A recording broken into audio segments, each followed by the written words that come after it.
any questions for our panelists here tonight? Dan. What physical security problems have we had, and how do you manage that? Physical security problems, how do you manage that? You want to take that on, Erin? Yeah, I mean, our space in particular,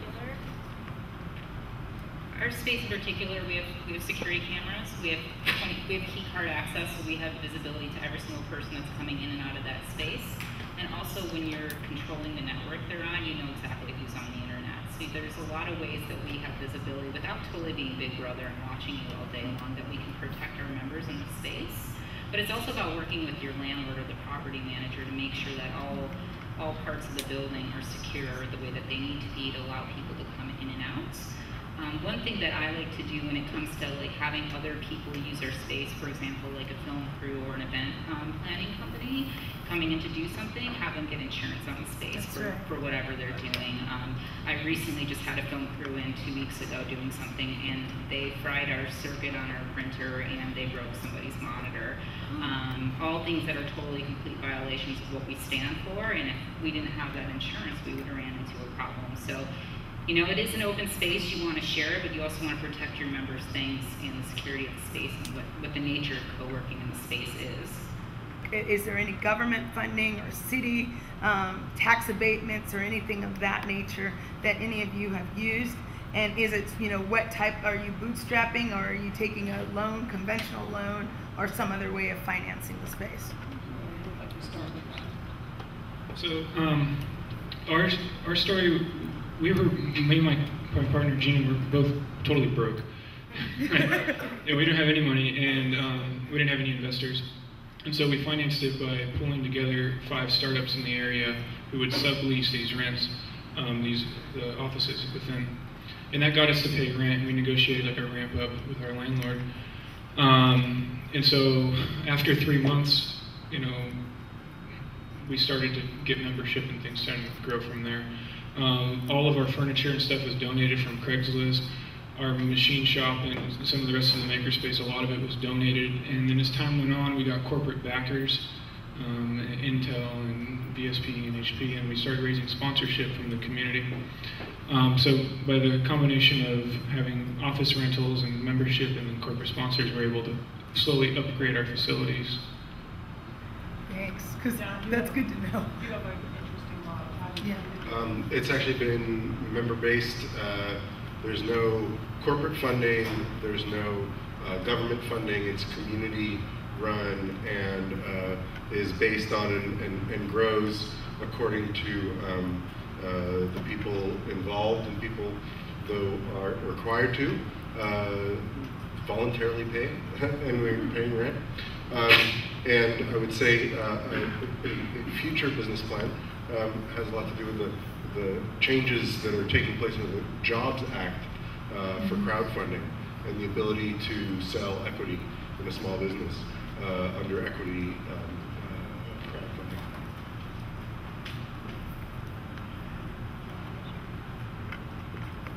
A couple of thoughts come to mind on that. When we bought our first building, our first project together, Governor Brown canceled all redevelopment funding in the city. We're like, womp womp.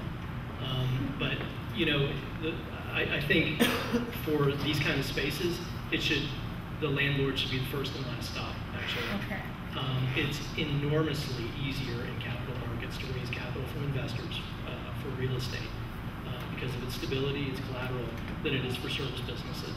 The landlord should equip and seed fund that business. It's not that expensive. And it makes all the difference in the world for that first crucial few months of survival, you know, the cash flow of a good shared space or hacker space operator. And it's a low-risk investment. It's not only small, it makes your space more usable, more flexible, more adaptable to any industry, to any market. So to me, that's a no-brainer. That should be the first step. Just to touch on what he had said, he had mentioned earlier in his presentation too about using older spaces because they're easier to work with. Going towards like a historic building or older spaces, people have interest in keeping those buildings alive and doing something with them. So you'll also get more support financially if you're picking a space in a building like that. So are these all for-profit businesses or any of them non-profits? And how did you decide which way to structure your business? We're actually, Sudo is an unincorporated association that part of the idea is actually to encourage diversity of different kind of innovation structures so that a 501c3 can be next to a policy 501c4, a B Corp next to an LLC, and through those kinds of different inputs, we hope to because actually I think your question is completely on target and germane in that the structure of the organizations says a lot about the kind of collaborative development and innovation that can happen. We have a for-profit real estate development company. The Port Workspaces is an LLC that basically returns all of its profits to its staff members. So we don't really look at it as a profit center. It's kind of more of a co-op. It's a corporation. Now that you've seen us, what do we need to do or add to the picture so that when you expand sites, we're on your list? So I definitely would like to have each of you interested. No, Good deals on great buildings in a walkable neighborhood. That's right. I just lost my idea. I guess one of the challenges in Berkeley, and maybe so here, is that in the downtown core, the vacancy rates are under 2% for houses, apartments, whatever. Really low vacancy rates drives up rent.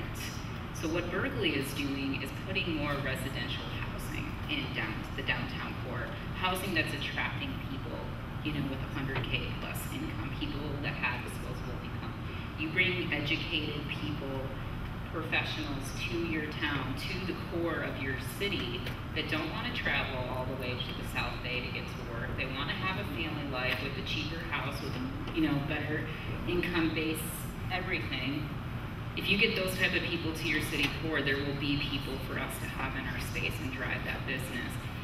If there's not more people living in the downtown core, it's going to be a tad more difficult for us to fill our co-working spaces. So look at your residency rates, look at what kind of housing development you have here, and restructure it a little bit if you need to drive the right type of income base to your city. Actually, one of the members of the Bay Area Consortium of Hacker Spaces, BAC, is in San Leandro and hosted the second meeting. By that I mean very low entry barrier for something that is grassroots and starting up. And the second point about that is the social network. Part of the point of the information economy and the references and reputation-based services is to have a network of people and connecting to a diverse group of people who can complement each other's expertise and skills makes a lot of sense. I've actually been pretty blown away by what I've learned today in this region. You guys are really innovative. This whole San Leandro Lit program is like amazing. The public-private partnerships and the landmines, the legal landmine that you've navigated is amazing. The fact that you have a chief innovation officer is amazing. And big, billionaire investors who are investing in the community, and a bunch of really smart tech companies all around here. So it looks pretty enticing from all of those standpoints. Hacker Lab's always been community first, right? Before we opened our space, we built a community, we got our tenants. So if we were gonna look over here, maybe we'd host some events and start to build a community and get a better feel for you guys.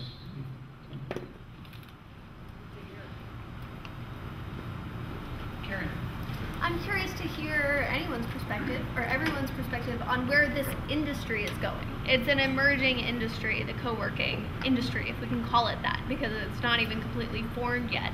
And you're really blazing the trails for what this is going to be. So not that you have a crystal ball to say where this is going to be or what the demand is going to be, but I think that more than anyone, you might. And so I'd be curious to hear what the future holds. Like in 10 years, are there going to be 10 times as many people working in co-working spaces? Is that only going to be in urban areas? Is it going to go out to the suburbs to the country, etc.? Want to tackle that? Yeah, I think I think co-working spaces will only grow, even with improved economic times. The ability to do a lot of different types of work with a small technology like a computer or phone makes you very mobile. And so a lot more people can be efficient and work together with other people in separate places. And better than being in their home, where they end up realizing after several months that they may not be the most productive there. I'm not speaking from experience or anything, but need community too. And so I think co-working spaces will only grow. In terms of 10 years ahead, I think that that being crowdfunding intermediaries that will allow for local small-scale investment is what it's going to look like. But that is just made legal by the SEC at the end of this month. So how it goes, we'll see. Co-working has actually been around for about 10 years. It's ever since that the economic crisis is that it's really taken off because so many people have lost their jobs and are looking for new resources and ways to work.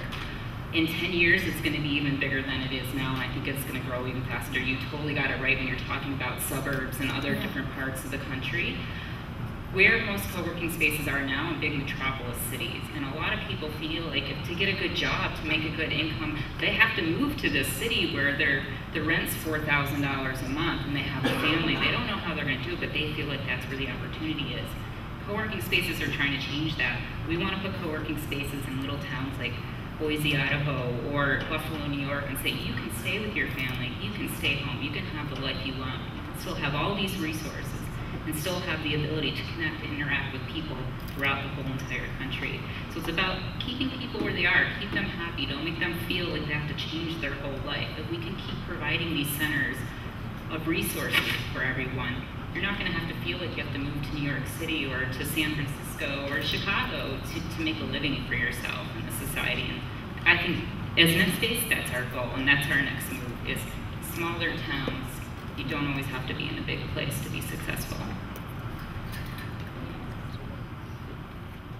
I think that's a really interesting question.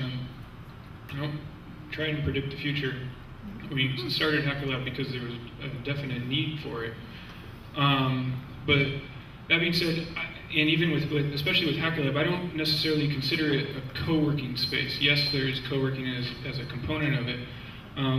Education is a key part of what we're doing, and if you look at what's going on with the schools, especially the community colleges and the state schools and university levels, shifting to online programs, and just the price inflation in general, and you're starting to see other opportunities for people to learn things like Khan Academy and Treehouse and all the other online learning institutions. Well, online learning is great, but you're missing the community aspect. That's right. And so what I think that these types of spaces, these community tech spaces, are providing is the connection point for people to meet up and have their working groups. So as the internet provides expanding access to information, we need hubs where we can come together and collaborate. As co-working and hacker spaces have evolved, there's been a parallel evolution of co-housing neighborhoods and hacker houses and other shared co-living innovations. Are any of you looking at venturing into that area? And also, I guess it relates to the city, how have you found zoning help or hinders what's possible? Have any of you gone in beyond just what's already permitted and gotten changes? Or anything that the cities need to have in zoning to make it possible? Yeah, there are actually a lot of zoning things in the stuff that we're doing beyond just computing, technology, biohacking, the ability to use certain chemicals in certain areas, the requirements for sinks and ventilation, and there's a lot of stuff that when you're creating a space where people make things on their own, you're going to have to think that through. I should say, and I should have said earlier, I'm a lawyer, so I do think about that. Last question? Yeah, this is a two-part question. So the first half is to Erin regarding what is a hackathon, and the second part is to Erin and Joel on expansion of both Work and NextSpace as tech shop related in the sense of having bigger space. Is that something you're looking at? Is that something you're expanding to? So there's a lot of different types of hackathons. I think, in a broad sense, it's a sprint of building something, and people coming together, forming teams, collaborating, building a product, and presenting it.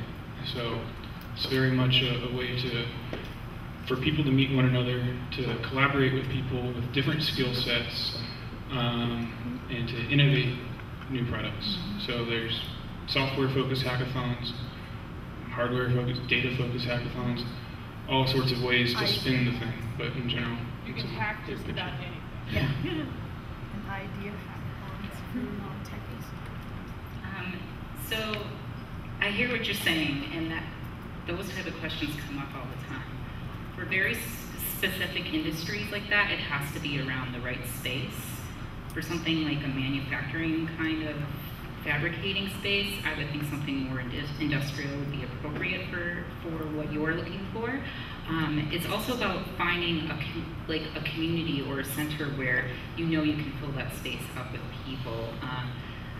NextSpace, one of our biggest challenges then is like, oh, we would love to have a sound editing room, or we'd love to have this, but we're like, really at the end of the day, we're going to spend X amount of dollars on this. How many members are we going to get to use that? So it's about kind of creating that community, getting the support you need, and then developing that space.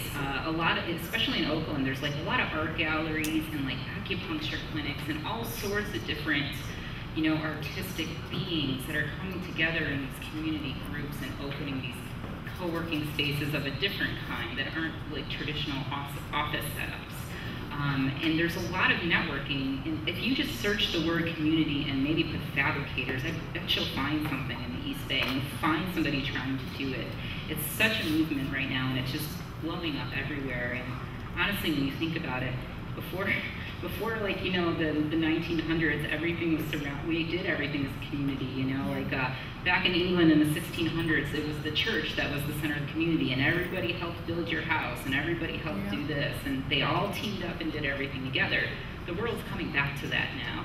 For a very long time, we were so capitalist and so focused on ourselves that we forgot about everybody else. So those communities are developing now, and they're totally existent in the Bay Area. So maybe what you're looking for already exists, or maybe there's a group of people out there looking for it. And I bet if you do just a simple Google search, you'll find a community of people that are looking for the same space as you. It may not exist yet, but maybe you can make that happen. Or come to someone like come to NextSpace, or go to Joel and be like, I have this idea. What do you guys think? I can't promise you that Joel will agree, but maybe he'll listen to you. Or come to San Leandro and we'll talk about that. Yeah, there you go. We're ready. We've set aside ground floor space at 101 Broadway for kind of a rougher, more industrial hacker space with a 3D printer, just to give people access to that. The limitations for zoning usually involve flame. If there's anything on fire, then it doesn't belong in an office or retail area. We have a third project we're working on that will be better able to accommodate more industrial stuff. If you're in Oakland, I'm sure you already know about some of the great spaces out there like Crucible and more heavy duty stuff. But what we do, we see our role as hosting and equipping. We opened our space to artists from the beginning, but it didn't really take off, become part of our armor, and have 200 attendees until we got a curator. So we just kind of enabled her to do her thing. And we'd love to enable someone running a hackerspace to just do their thing and just kind of facilitate it. So give me your card. Well, actually, that was a perfect segue, because here in San Leandro, we make things.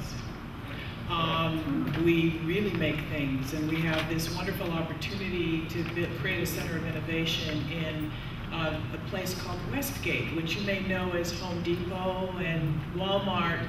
there's an amazing second floor. David, are you here? David here, property manager. We've been working with David almost from the moment I stepped foot in San Leandro, because when I saw this space, I said, oh my gosh, in South of Market, this would be the center of everything going on there, and it will be the center, and innovation will branch out definitely throughout San Leandro from that space. So that is our maker space, and the community is actually being created there, whether it's food manufacturing, 3D printer has just moved in. We may be hearing from others because, as you know, maker spaces like Tech Shop, when companies are created there, and then they graduate to actually becoming a company, where do they go in San Francisco or Palo Alto? There's no place for them to manufacture. You come to the East Bay. So San Leandro, we're a place that makes things, and we're going to be making things beginning in Westgate. But we have 6 million square feet of industrial space lit up by Lit San Leandro, advanced manufacturing, 3D printing, being able to talk to your equipment in 110 countries around the world through the fast fiber. It's an amazing opportunity that we have here, so I invite everyone to stay tuned. We actually do have 2 co-working spaces here. Oh, let me not forget my other favorite amazing retail center, which is Bayfair, which we are also now imagining. There's an additional 47,000 square feet on the 2nd floor that we're also going to be reimagined as tech space, because that has fiber being pulled into it as we speak. And that is an amazing opportunity for TOD development because it's right by the Bayfair BART station. So those are my 2 barbells for development and everything in between. With those getting going, it's an amazing opportunity. We do actually have 2 co-working spaces here in San Leandro. The first one, Judy Clark, San Leandro Co-working, she wanted me to remind you. Judy, could you stand up so everyone knows who you are so you can talk to you? On Friday, October 24th, they're having an open culture event with guest speakers, a Portland artist, Gwen Semmel, and Mike Howland, who's an entrepreneur and 3D printer master who actually has just opened up his shop along with Judy in Westgate. So Judy's, and then there was another one who introduced herself to me earlier this week. I thought she was going to be here, but stay tuned. The interest is growing, and please talk to Judy if you have an immediate interest in joining her community. Thank you all so much for being here.